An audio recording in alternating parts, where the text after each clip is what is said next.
Hello and welcome everyone, welcome to success agriculture institute. I hope कि आप बहुत बहुत बहुत अच्छे होंगे।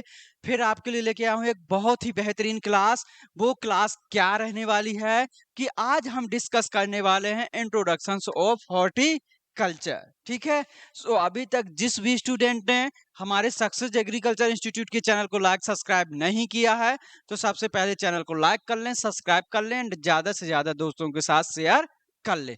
आज की क्लास में पढ़ने में बहुत बहुत ज्यादा मजा आने वाला है। ठीक है। और ठीक है सब लोग। देखो, जो वीडियो था बहुत समय से हम वीडियो नहीं ला पा रहे थे, कुछ प्रॉब्लम आ गई थी, इसकी वजह से यूट्यूब पर वीडियो नहीं डाल पा रहे थे। ठीक है। लेकिन अब आपको डेली क्लासेस देखने को मिलेंगी। लेकिन अब आपका काम क्या है, ज्यादा से ज्यादा अपने दोस्तों के साथ चैनल को शेयर करना, लाइक करना और ठीक है, चैनल को सब्सक्राइब करना, लाइक करना और ज्यादा से ज्यादा शेयर करना। ठीक। स्टार्ट करें हम आज की क्लास को। चलो, एक मिनट एक मिनट। तो पढ़ाई कैसी चल रही है आप ये बताओ मुझे। जब तक देखो, आप क्लास में किसी भी प्रकार का कमेंट नहीं करते हो कि सर हमें क्लास कैसी लगती है। ठीक है। तो क्लास में कमेंट जरूर किया करो कि आपको क्लास कैसी लगती है। अरे हमें भी तो पता चले कि आप किस तरह पढ़ना चाहते हो। ठीक है। कि आपको किस तरह और अच्छे से समझाएं। और कुछ बच्चे हैं जो ये नहीं बताते कि कौन से टॉपिक में क्लास पढ़ना चाहते हैं। ठीक है। तो आपको जिस भी टॉपिक में क्लास चाहिए वो टॉपिक लिख के भेजिए, हम उस टॉपिक में क्लास जरूर बनाएंगे। ठीक है। और यदि आपको समझ में आता है, क्लास अच्छी लगती है तो लाइक जरूर किया करिए। चलो स्टार्ट करें क्लास को। थोड़ा सा उसका वो कट हो गया था। क्या पढ़ने वाले हैं आज? हम पढ़ने वाले हैं इंट्रोडक्शन ऑफ हॉर्टिकल्चर।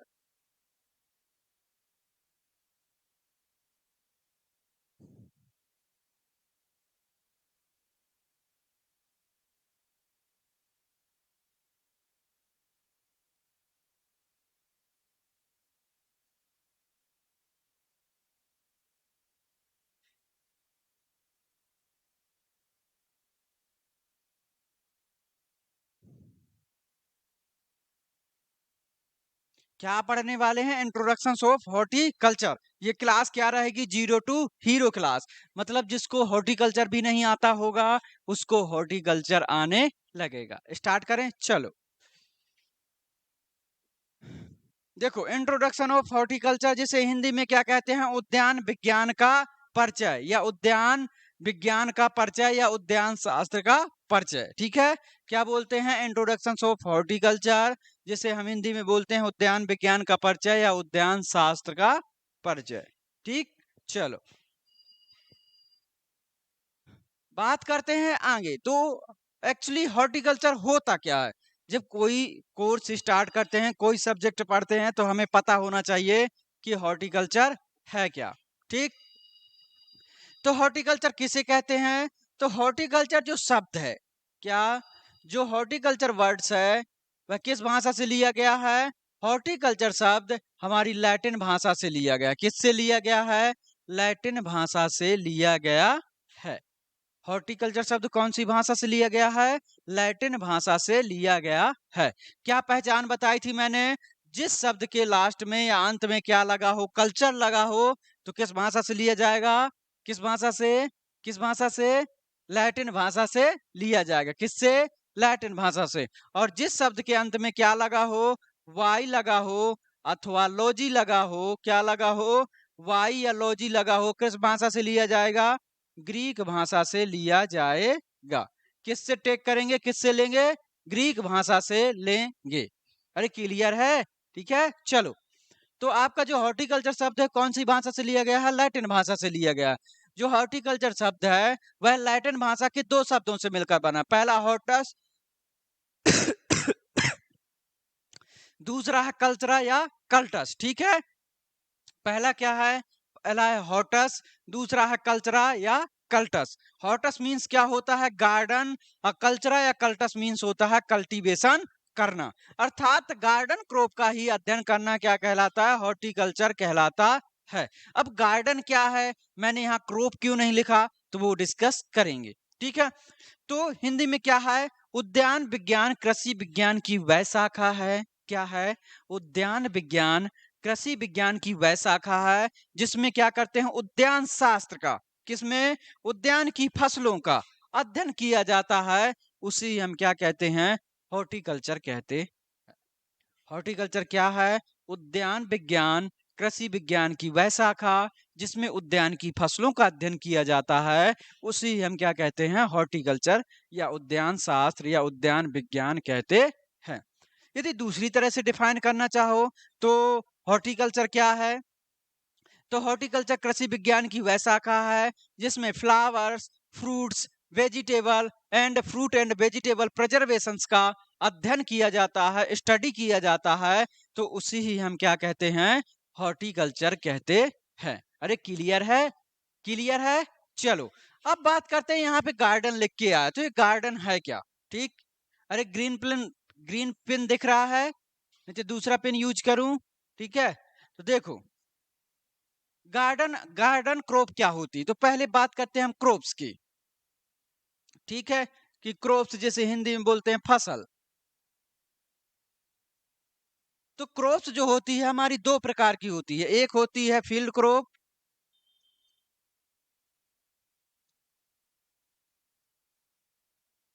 एक होती है गार्डन क्रॉप।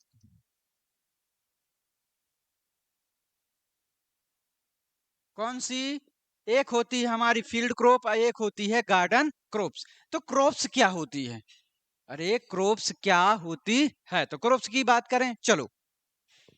तो फसलों का नहीं, सॉरी, पौधों का ऐसा समूह है, पौधों का ऐसा समूह है जिन्हें एक निश्चित क्रमबद्ध तरीके से, ठीक है, एक साइंटिफिक तरीके से ग्रो किया जाता है या लगाया जाता है, उसी ही हम क्या कहते हैं? क्रॉप्स कहते हैं। अरे क्रॉप्स क्या है?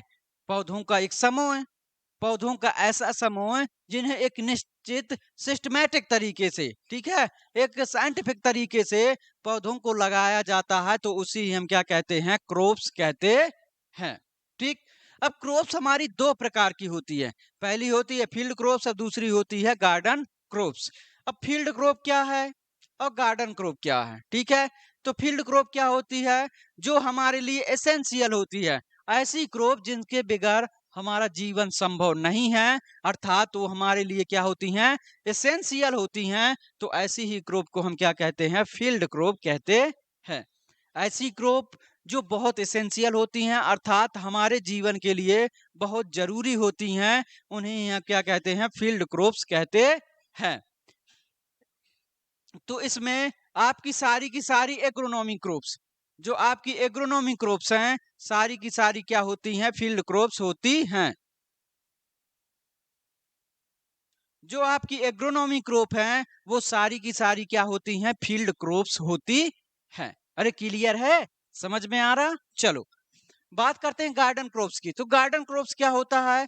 जब हम क्या करते हैं? पौधों को किसके लिए उगाते हैं? शौक के लिए उगाते हैं, अलंकृत के लिए उगाते हैं, या शोभाकार के लिए उगाते हैं, ठीक है, सुंदरता के लिए उगाते हैं, तो उसे ही हम क्या कहते हैं? गार्डन क्रॉप्स कहते हैं।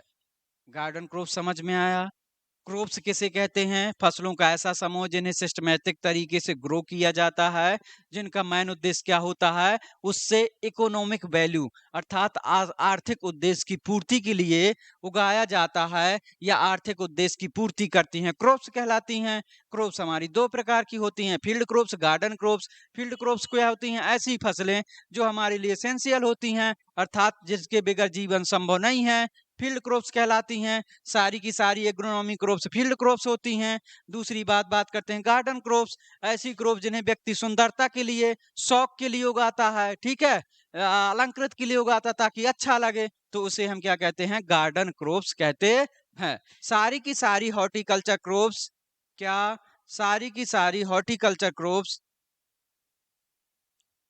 सारी की सारी आपकी हॉर्टिकल्चर क्रॉप्स क्या होती हैं? गार्डन क्रॉप्स होती हैं। क्लियर है? अब तो शौक के लिए उगाते थे तो अब जरूरत क्यों पड़ गई? बात यहीं आती है। तो देखो, पहले जो गांव के लोग रहते थे अधिकांशतः प्योर चीजें खाते थे, ठीक है, प्योर मिल्क मिलता था, मिल्क खाते थे, तो मिल्क से उनकी बॉडी की सभी प्रकार के न्यूट्रिएंट्स की पूर्ति हो जाती थी, ठीक है? प्योर मिल्क मिलता था, लेकिन अब क्या मिल रहा है? अच्छा दूध नहीं मिल रहा है, मिश्रित दूध मिल रहा है, जितने उसमें न्यूट्रिएंट चाहिए वो नहीं मिल रहे हैं। तो जिससे क्या होने लगा कि डाइट निर्धारित होने लगी कि एक व्यक्ति को इतने न्यूट्रिएंट्स की आवश्यकता है, इसलिए उसको नहीं मिलने लगे, जिससे हम क्या करने लगे? फ्रूट्स क्रॉप्स को ग्रो करने लगे, ठीक है? माने हॉर्टिकल्चर क्रॉप्स को ग्रो करने लगे। हॉर्टिकल्चर में क्या-क्या पढ़ते हैं? वेजिटेबल पढ़ते हैं, फ्रूट क्रॉप पढ़ते हैं, फ्लोरिकल्चर पढ़ते हैं, तो यही तो है ना हॉर्टिकल्चर। तो हॉर्टिकल्चर में जो गार्डन क्रॉप है उसमें कौन सी फसलों का अध्ययन किया जाता है? हॉर्टिकल्चर क्रॉप्सों का अध्ययन किया जाता है, ठीक? सारी की सारी हॉर्टिकल्चर क्रॉप्स आपकी गार्डन क्रॉप होती हैं। अब जैसे गांव में था, पहले क्या मिलता था? प्योर मिलता था, मिल्क जो खाते थे तो उनके सारे न्यूट्रिएंट्स की पूर्ति हो जाती थी, लेकिन अब प्योर नहीं मिल रहा है, तो जिसकी वजह से हम गार्डन क्रॉप्स को क्या कर दिया? ग्रो करना शुरू कर दिया, ठीक? अब हमारे शरीर में कितने न्यूट्रिएंट्स की आवश्यकता होती है उसके अनुसार हमने स्टार्ट किया। तो हमारी एक संस्था है आईसीएमआर, जो डाइट का निर्धारित करती है। हमारी एक संस्था है आईसी, वहां देख लेते हैं थोड़ा सा।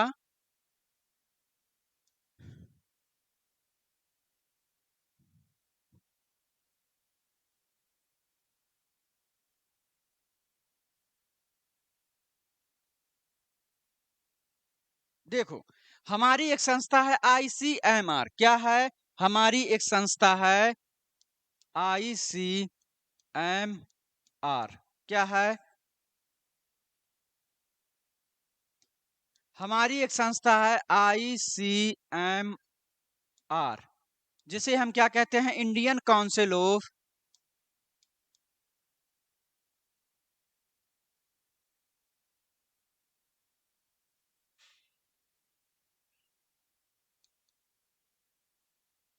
Medical research.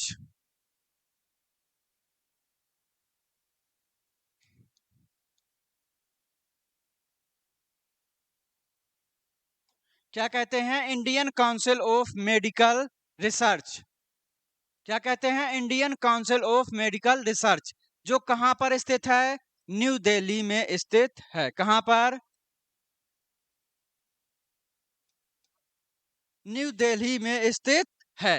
जो आईसीएमआर संस्था है, ये क्या करती है? हमारी डाइट यानी खुराक का निर्धारण करती है कि एक व्यक्ति को एक दिन में कितना वेजिटेबल खाना चाहिए, एक व्यक्ति को कितना फ्रूट खाना चाहिए, एक व्यक्ति को कितना सीरियल खाना चाहिए, एक व्यक्ति को कितना पल्सेस खाना चाहिए। तो वो आपकी डाइट का निर्धारण करती है, तो कितना ये खाए तो आपकी बॉडी को कितने न्यूट्रिएंट्स मिलेंगे, ठीक है?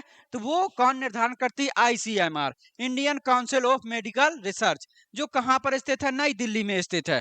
फिर इसके अंतर्गत एक संस्था आई जो अब काम करती है, कौन सी? एनआईएन। कौन सी? एनआईएन, जैसे हम नेशनल इंस्टीट्यूट ऑफ न्यूट्रिशन।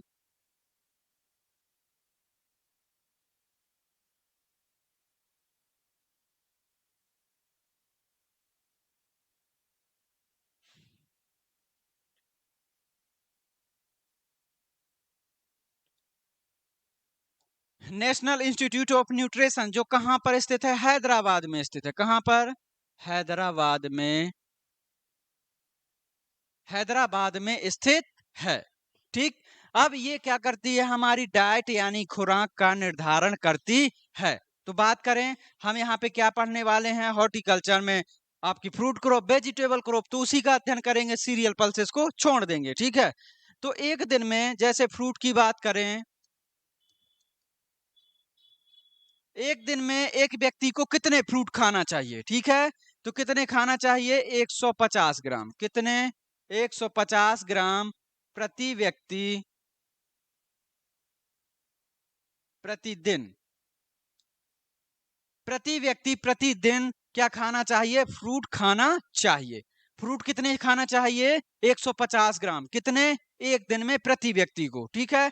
जबकि उपलब्धता कितनी है? यहीं लिख दूं क्या? यहां लिख देता हूं, ठीक है?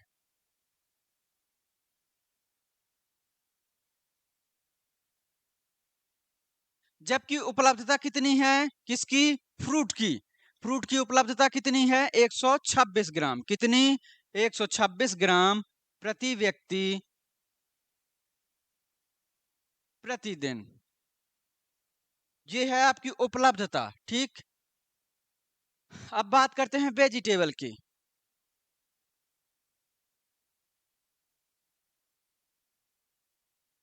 एक दिन में एक व्यक्ति को कितना वेजिटेबल खाना चाहिए? ठीक है, कितना खाना चाहिए? 350 ग्राम। कितना? 350 ग्राम प्रति व्यक्ति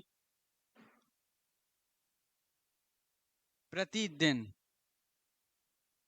ठीक, कितना खाना चाहिए? 350 ग्राम वेजिटेबल खाना चाहिए। अब बात करते हैं कि फिर वेजिटेबल की उपलब्धता कितनी है?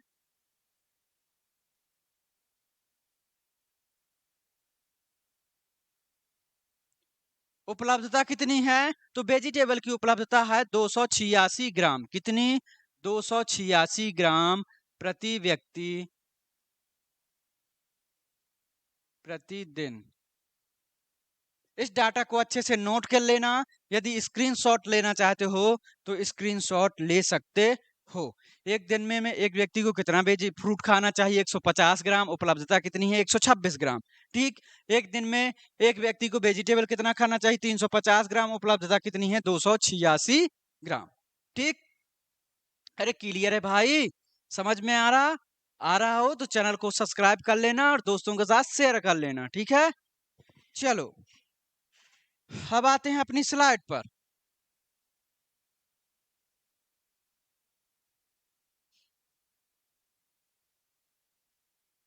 तो बात कर रहे थे हम हॉर्टिकल्चर की। क्लियर हो गया कि गार्डन क्रॉप्स क्यों कहते हैं इसको? ठीक है, चलो अब हम पढ़ते हैं फादर ऑफ हॉर्टिकल्चर। किसके फादर ऑफ हॉर्टिकल्चर कौन कौन से हैं? ठीक, इससे क्वेश्चन बनता है, बहुत बहुत ज्यादा इंपॉर्टेंट है। तो फादर ऑफ हॉर्टिकल्चर की वर्ल्ड में बात करें, यदि विश्व में बात करें, विश्व में फादर ऑफ हॉर्टिकल्चर कौन कौन है? तो दो हैं। पहला थॉमस एंड्रयू नाइट और दूसरा लिबर्टी हेड बेली। अब बहुत सारे स्टूडेंटों के डाउट बनेंगे कि सर यदि वहां पे क्वेश्चन पेपर में एक दोनों फादर आ गए तो देखो, यदि दोनों फादर आएंगे तो बोथ आंसर आएगा। यदि दोनों आते हैं बोथ नहीं आता तो ये आपका क्या हो जाएगा? एक्सेप्शन हो जाएगा, मतलब गलत आंसर हो जाएगा। ठीक है, समझ में आया क्या? दोनों में से कोई एक भी पूछ सकता है कि फादर ऑफ हॉर्टिकल्चर कौन है। तो दो हैं, पहला थॉमस एंड्रयू नाइट और दूसरा है लिबर्टी हेड बेली। अब बात करते हैं थोड़ा सा थॉमस एंड्रयू नाइट के बारे में। देखो, ये जो है हमारे, ये कौन है? ये है हमारे थॉमस एंड्रयू नाइट। अरे दिख रहा है क्या? ये है हमारे थॉमस एंड्रयू नाइट। चलो बात करते हैं इसमें। तो पहला पॉइंट लिख लो, ये कहाँ के रहने वाले थे? ये इंग्लैंड के रहने वाले थे। कहाँ के? इंग्लैंड के रहने वाले थे। अरे कहाँ के रहने वाले थे? इंग्लैंड के रहने वाले थे। ठीक, दूसरी पॉइंट की बात करें, यहाँ दिख जाएगा क्या? हाँ, तो दूसरा पॉइंट, ये कहाँ के रहने वाले थे? इंग्लैंड इंग्लैंड के रहने वाले थे। इन्होंने फ्रूट का फर्स्ट हाइब्रिड दिया था। क्या? फ्रूट का फर्स्ट आर्टिफिशियल हाइब्रिड किसने दिया था? तो थॉमस एंड्रयू नाइट ने दिया था। फलों का फर्स्ट आर्टिफिशियल हाइब्रिड किसने दिया था? तो थॉमस एंड्रयू नाइट ने।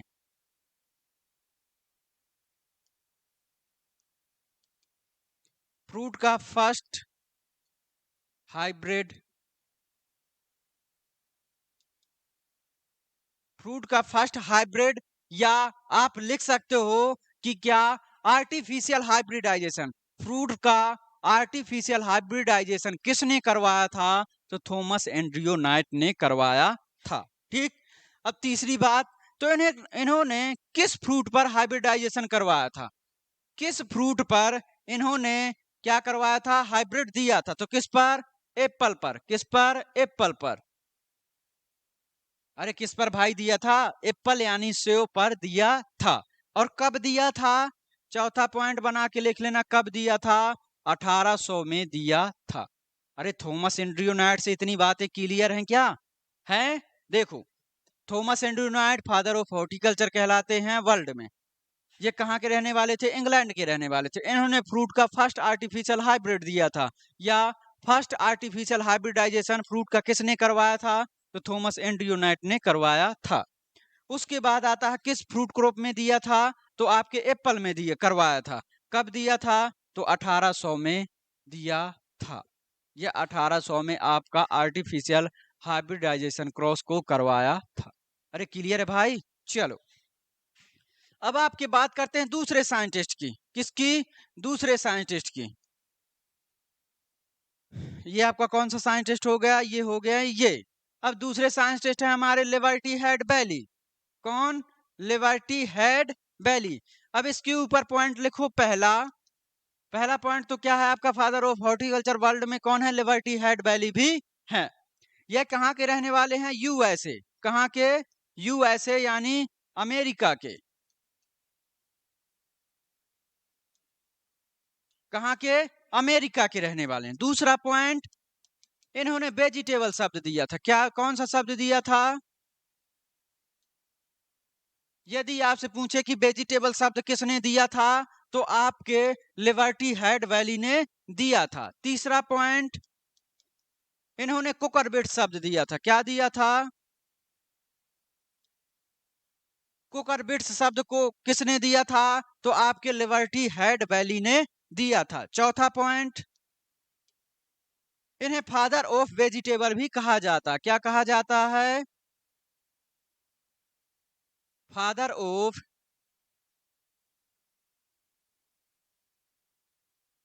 फादर ऑफ वेजिटेबल भी कहा जाता है। क्या कहा जाता है? इन्हें फादर ऑफ वेजिटेबल भी कहा जाता है। अरे दिखाई दे रहा है? क्लियर है? चलो अब बात करते हैं अगले साइंटिस्ट की। अगले साइंटिस्ट है हमारे father of horticulture in India. अपने भारत में हॉर्टिकल्चर के पिता किसको कहा जाता है? तो एम एच मैरी गोबड़ा को कहा जाता है। किसको? एम एच मैरी गोबड़ा को कहा जाता है। ये कहाँ के थे? ये कर्नाटक के थे। ये कहाँ के थे? कर्नाटक के थे। दूसरा, मॉडर्न फादर ऑफ हॉर्टिकल्चर किसको कहते हैं? तो हम के एल चड्ढा को कहते हैं। किसको कहते हैं? के एल चड्ढा। ये हैं हमारे के एल चड्ढा। कौन है? ये है हमारे के एल चड्ढा, और ये हैं हमारे एम एच मैरी गोबड़ा। ठीक है, father of Indian horticulture M H Mari Gowda. ठीक, जबकि मॉडर्न फादर ऑफ हॉर्टिकल्चर कौन है? डॉक्टर कृष्णलाल चड्ढा। अरे क्लियर है भाई? चलो, तो कृष्णलाल चड्ढा का फुल फॉर्म क्या है? के एल चड्ढा का फुल फॉर्म क्या है? कृष्णलाल चड्ढा।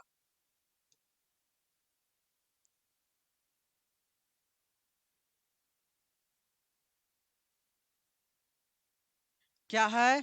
कृष्णलाल चड्ढा। के एल चड्ढा का फुल फॉर्म यदि आपसे कोई पूछता है तो क्या है? कृष्णलाल चड्ढा। अरे क्लियर है? चलो, तो इन्हें और क्या कहा जाता है? मॉडर्न फादर ऑफ हॉर्टिकल्चर हो गया।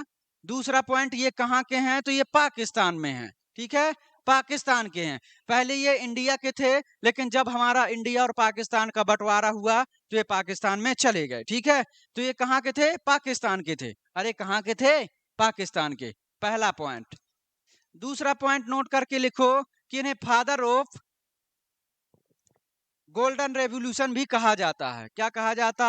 फादर ऑफ गोल्डन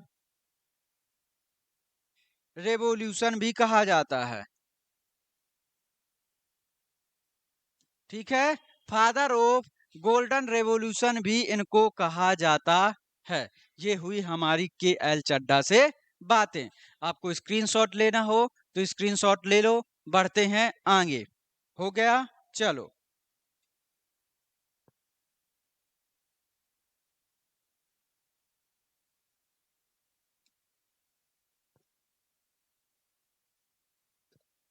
चलो अगला क्या है?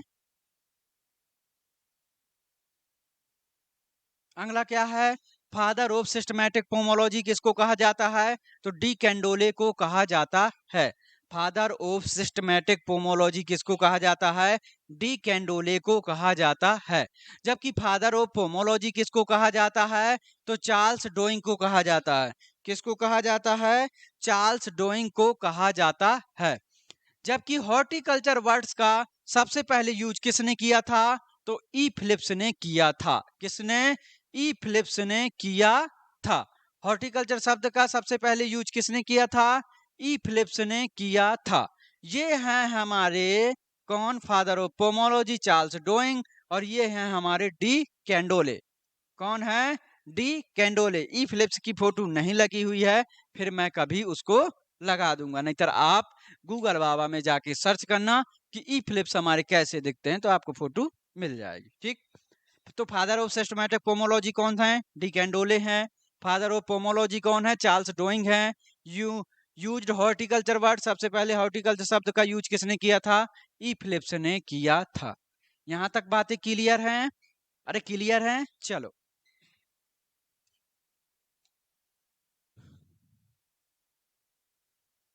अब आता है हमारा ब्रांचेस ऑफ हॉर्टिकल्चर, उद्यान विज्ञान की शाखाएं। ठीक, इससे क्वेश्चन देखने को मिलते हैं। उद्यान विज्ञान की ब्रांचेस, ठीक है, ब्रांचेस ऑफ हॉर्टिकल्चर, उद्यान विज्ञान की शाखाएं। ठीक, तो पहली शाखा है हमारी पोमोलॉजी। कौन सी है? पोमोलॉजी। अब जो पोमोलॉजी है, लॉजी राष्ट्र में क्या बताया था अभी? जिसमें लॉजी लगा हो या क्या लगा हो आपका? अरे क्या लगा हो भाई? वाई लगा हो, तो किस भाषा का है? ग्रीक भाषा का। लेकिन ये जो पोमोलॉजी है, ये आपकी ग्रीक भाषा का अपवाद है। देखो, मैंने एक क्लास डाली थी यूट्यूब में बहुत समय पहले, लगभग 3 से 4 मंथ्स पहले। कौन सी? Some important words are related to agriculture. Hindi में देख लेना कि कृषि में कौन सा शब्द किस भाषा से लिया गया है, उसकी एक क्लास मैंने यूट्यूब पर डाली थी। मैं इसके डिस्क्रिप्शन बॉक्स में उस क्लास को ऐड कर दूंगा, तो भाषा वाले शब्द जरूर देख लेना, क्योंकि उससे बहुत ज्यादा क्वेश्चन बनते हैं, चाहे कंपटीशन वाला हो चाहे जो हो। ठीक है, और ये क्लास बहुत सारे बच्चों के मैसेज आएंगे अभी कि ये क्लास सर किसके लिए इम्पोर्टेंट है। तो देखो, ये क्लास आपके एमपीपीएटी के वालों के लिए, आपके कंपटीशन वालों के लिए, चाहे बैंक एएफओ हो, चाहे आरयू हो, चाहे एसएडी हो, चाहे कौन सी हो, नेशनल सीड कारपोरेशन हो, सभी के लिए हॉर्टिकल्चर की क्लास इंपोर्टेंट होने वाली है। और जो आपका बीएससी वाले जो कर रहे हैं, बीएससी एग्रीकल्चर से, उनके लिए भी है। और जो आपके एमएससी भी हॉर्टिकल्चर से कर रहे हैं, उनके लिए भी ये क्लास यूजफुल है। ठीक है, तो ज्यादा से ज्यादा दोस्तों के साथ शेयर करें, और अपने जो आपका जो टेलीग्राम चैनल हो या इंस्टाग्राम हो या फेसबुक हो, उसमें स्टोरी जरूर लगा देना। ठीक है, और जो आपका व्हाट्सएप है उसने में भी क्या कर देना? स्टेटस लगा देना। ठीक, बात करते हैं पहली ब्रांचेस की। पहली ब्रांचेस है हमारी पोमोलॉजी। तो पोमोलॉजी क्या है? आपकी ग्रीक भाषा का अपवाद है। तो यह किन किन दो भाषाओं से मिलकर बना है? दो भाषाओं से। कौन कौन सी? पहली है लैटिन और दूसरी है ग्रीक। कौन कौन सी? पहली है लैटिन और दूसरी ग्रीक। तो लैटिन शब्द जो है हमारा कौन सा? जो लैटिन शब्द है, जो पोमम शब्द है, वो हमारा लिया गया है लैटिन भाषा से। जो हमारा पोमोलॉजी शब्द है, वह लैटिन प्लस ग्रीक से बना है। पोमोलॉजी शब्द दो शब्दों से मिलकर बना है, पहला पोमम, दूसरा लोगस। जो पोमम शब्द है वो लैटिन भाषा का है, और जो ग्रीक, जो लोगस शब्द है, वो किस भाषा का है? ग्रीक भाषा का है। अरे भाई क्लियर है? जो पोमम शब्द है वो लैटिन भाषा का है, जो हमारा लोगस शब्द है वो किस भाषा का है? ग्रीक भाषा का है। अब पोमम मीन्स क्या होता है? फ्रूट। और लोगस मीन्स क्या होता है? To study. तो क्या हुआ कि जब हम फलों का अध्ययन करते हैं, तो उसी हम क्या कहते हैं? पोमोलॉजी कहते हैं। Study of fruit is known as pomology. या उद्यान विज्ञान, कृषि विज्ञान की वह शाखा जिसमें हम क्या करते हैं? फलों का अध्ययन करते हैं। फलों का अध्ययन करते हैं या उनके उत्पादन तथा तकनीकियों का अध्ययन करते हैं, तो उसे ही हम क्या कहते हैं? पोमोलॉजी कहते हैं। क्लियर है? फादर ऑफ पोमोलॉजी किसको कहा जाता है? चार्ल्स डोइंग को कहा जाता है। ठीक है, systematic pomology, systematic pomology De Candolle को कहा जाता है। किसको? डी कैंडोले को। ठीक है, डी कैंडोले को कहा जाता है। चलो, अब इसमें क्या बात बची? इसमें देखो कि जहां पर फलों को उगाते हैं उसे क्या कहते हैं? कोई बताएगा क्या? बता दो जल्दी से, मैं जब तक पानी पी लूं।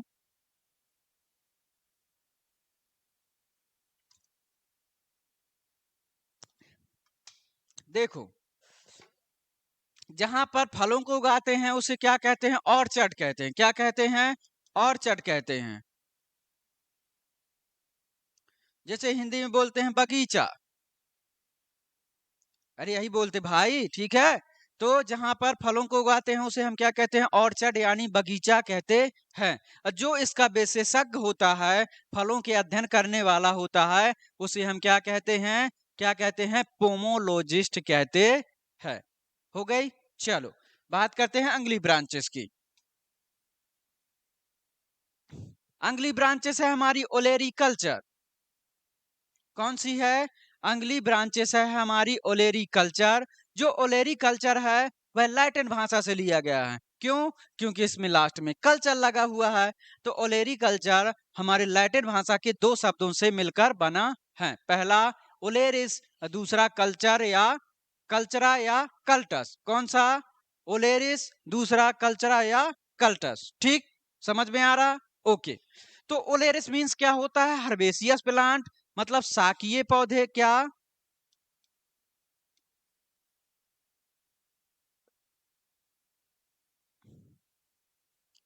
शाकीय पौधे।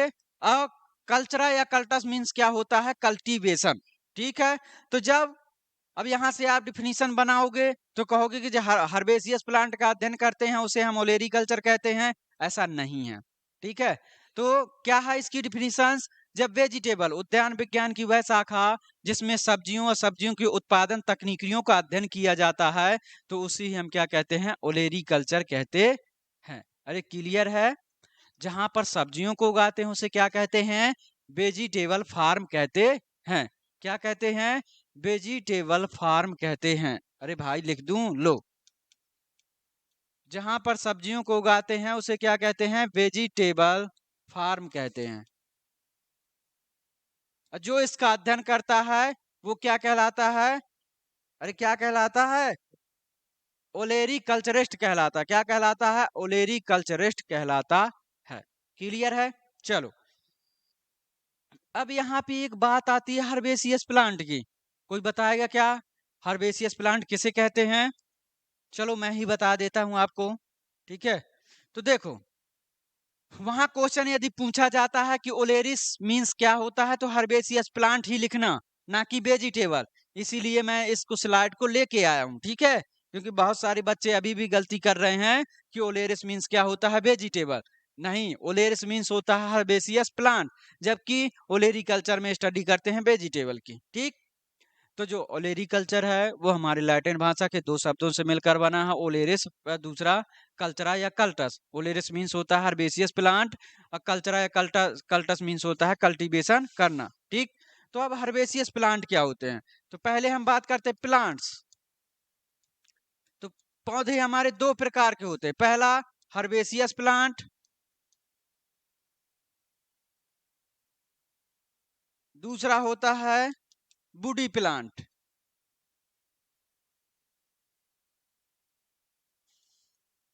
अब आप कहोगे सर हर्बेसियस प्लांट किसे कहते हैं? तो देखो, ऐसे पौधे जिनमें लकड़ी नहीं पाई जाती। क्या? ऐसे पौधे जिनमें लकड़ी नहीं पाई जाती। लकड़ी ना कि लड़की, ऐसा नहीं लिख देना। ठीक है। ऐसे पौधे जिनमें लकड़ी नहीं पाई जाती वो क्या कहलाते हैं? हर्बेसियस प्लांट कहलाते हैं। अब वुडी प्लांट की बात करें तो हर्बेसियस प्लांट कौन से होते हैं? आपके वेजिटेबल। क्या उनमें लकड़ी पाई जाती है? नहीं पाई जाती। ठीक है। तो आपके हर्बेसियस प्लांट क्या होते हैं? वेजिटेबल होते हैं। और भी दो पौधे हैं फ्रूट वाले जो हर्बेसियस प्लांट होते हैं। कोई बताएगा क्या? दो फ्रूट वाले प्लांट भी होते हैं जो हर्बेसियस होते हैं। ठीक है, बताएंगे फिर कभी। ठीक। चलो, वुडी प्लांट, ऐसे पौधे जिनमें लकड़ी पाई जाती है। क्या होती है? ऐसे पौधे जिनमें लकड़ी पाई जाती है वो क्या कहलाते हैं? वुडी प्लांट कहलाते हैं। अब यह दो प्रकार के होते हैं। कैसे? दो प्रकार के। पहला ट्री, दूसरा श्रब। पहला क्या? पहला ट्री और दूसरा श्रब। अब ट्री क्या है? ऐसे पौधे जिनमें एक मैन स्टेम होता है। जैसे मैंगो में देखा होगा एक मुख्य तना होता है, बनाना में देखा होगा एक मुख्य तना होता है, गुआवा में देखा होगा एक मुख्य तना होता है। लकड़ी तो है। ठीक। तो ऐसे पौधे जिसमें मुख्य तना होता है वो आपका क्या कहलाता है? ट्री कहलाता है। अरे समझ में आ रहा? देखो, जब आप अपना बेस और कॉन्सेप्ट क्लियर रखोगे तभी आपको चीजें समझ में आ सकती हैं।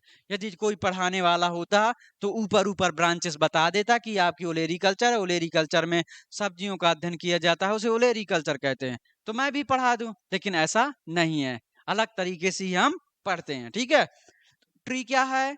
ऐसे पौधे जिनमें एक मेन स्टेम होता है, मुख्य तना होता है, उसे हम क्या कहते हैं? ट्री कहते हैं। जबकि श्रब्स क्या होते हैं? जिसमें एक मेन स्टेम, मुख्य तना नहीं होता है, बहुत सारे उसी के साइड साइड से बहुत सारे तने निकले होते हैं, तो उसे हम क्या कहते हैं? श्रब कहते हैं। क्या कहते हैं? श्रब यानी झाड़ी। आपने देखा होगा पोमग्रेनेट, पोमग्रेनेट में मुख्य तना होता है? नहीं होता। घर में लगा हो तो देख लेना, बहुत सारे बगल से भी स्टेम निकले होते हैं। ठीक, दूसरा करौंदा, करौंदा में भी देखना बहुत सारे साइड साइड से निकले होते हैं। ठीक, उसके बाद आपके बोगनविलिया है, मेहंदी है, ये क्या है? आपके श्रब यानी झाड़ी वाले पौधे होते हैं। क्लियर है? तो अब तो गलत नहीं करोगे ना? अरे अब तो नहीं गलत करोगे कि हर्बेसियस प्लांट क्या है, ओलेरिस मीन्स क्या होता है? वेजिटेबल का स्टडी करते हैं हर्बेसियस प्लांट की, तो ओलेरिस मीन्स क्या होता है? जिसमें हम हर्बेसियस प्लांट का अध्ययन करते हैं, जबकि ओलेरी कल्चर में हम वेजिटेबल का अध्ययन करते हैं। ठीक, ये ब्रांच क्लियर है? अब देखो, हमने फ्रूट का पढ़ लिया और वेजिटेबल का पढ़ लिया। ठीक, किसका? फ्रूट का पढ़ लिया, दूसरा वेजिटेबल पढ़ लिया। अब मुझे आप बताओ कि फ्रूट और वेजिटेबल में क्या डिफरेंस होता है? कि जो फ्रूट है और वेजिटेबल है उसमें क्या डिफरेंस होता है? बताएगा कोई? बता रहे हो? बताओ। ठीक है, देखो, बात करें, चलो। फ्रूट क्या है और वेजिटेबल क्या है? तो फ्रूट और वेजिटेबल में क्या डिफरेंस होता है? तो देखो, जो फ्रूट होते हैं वो कैसे होते हैं? आपके एसिड नेचर के होते हैं। कैसे होते हैं भाई? एसिड नेचर के होते हैं।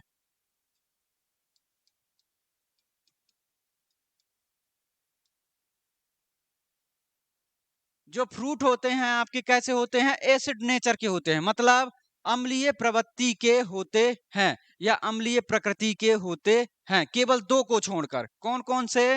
पहला बनाना और दूसरा पपाया।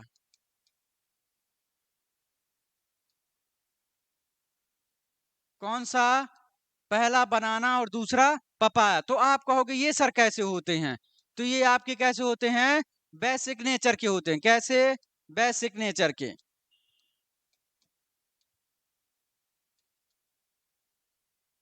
कैसे होते हैं? बेसिक नेचर के होते हैं। सभी प्रकार के फल अम्लीय प्रकृति के होते हैं, एसिड नेचर के होते हैं, केवल दो को छोड़कर। कौन से? बनाना और पपाया, केला और पपीता। ये कैसे होते हैं? बेसिक नेचर के होते हैं। उसके बाद बात करते हैं वेजिटेबल की। तो वेजिटेबल क्या होती हैं? सभी प्रकार की वेजिटेबल क्षारीय प्रवृत्ति की होती हैं। कैसी होती हैं? बेसिक नेचर की होती हैं। जो हमारी वेजिटेबल हैं ये कैसी होती हैं? बेसिक नेचर की होती हैं। ठीक है, क्या होती है? बेसिक नेचर की। ठीक है, तो मतलब क्षारीय प्रवृत्ति की होती, क्षारीय प्रकृति की होती हैं, केवल दो को छोड़कर। वो दो कौन सी हैं? पहला है टोमेटो,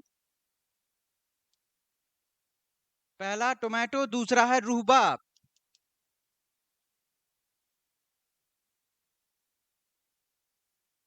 दूसरा है रूहबब। क्या है? रूहबब। ठीक है, तो पहला क्या है? टोमेटो, दूसरा है रूहबब। ये दोनों वेजिटेबल तो फिर कैसी होती हैं?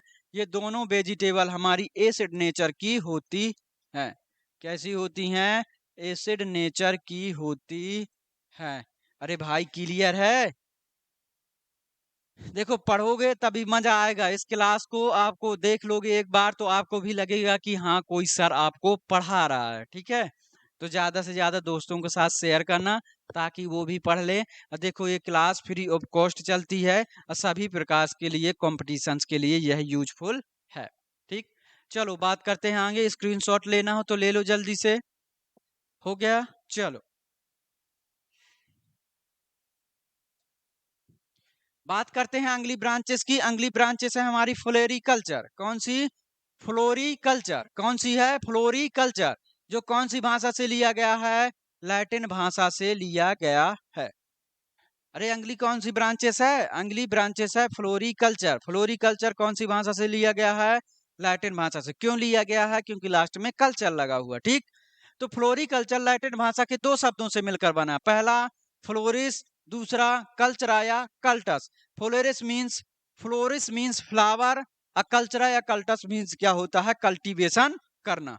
अर्थात उद्यान विज्ञान की वह शाखा जिसमें हम फ्लावर व फ्लावर के उत्पादन तकनीकियों का अध्ययन किया जाता है, तो उसी ही हम क्या कहते हैं?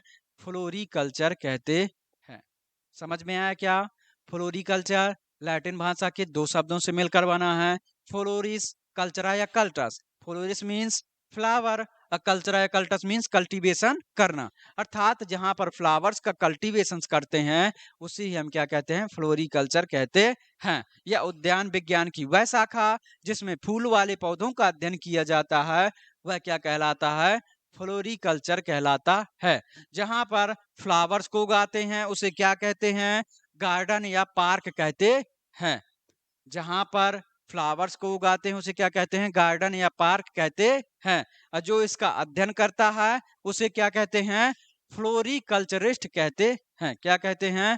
फ्लोरिकल्चरिस्ट कहते हैं। चलो, हो गया? क्लियर है? चलो बात करते हैं अगली ब्रांचेस की। अगली ब्रांचेस है हमारी, यहाँ इसको रफ कर देना, ठीक है। 4 ब्रांचेस है। चौथी ब्रांचेस है हमारी फ्रूट एंड वेजिटेबल प्रिजर्वेशन, जैसे हम हिंदी में बोलते हैं फल एवं सब्जी परीक्षण विज्ञान, ठीक है। तो इसमें क्या करते हैं? फलों एवं सब्जियों को संरक्षित करना, ठीक है। कैसे?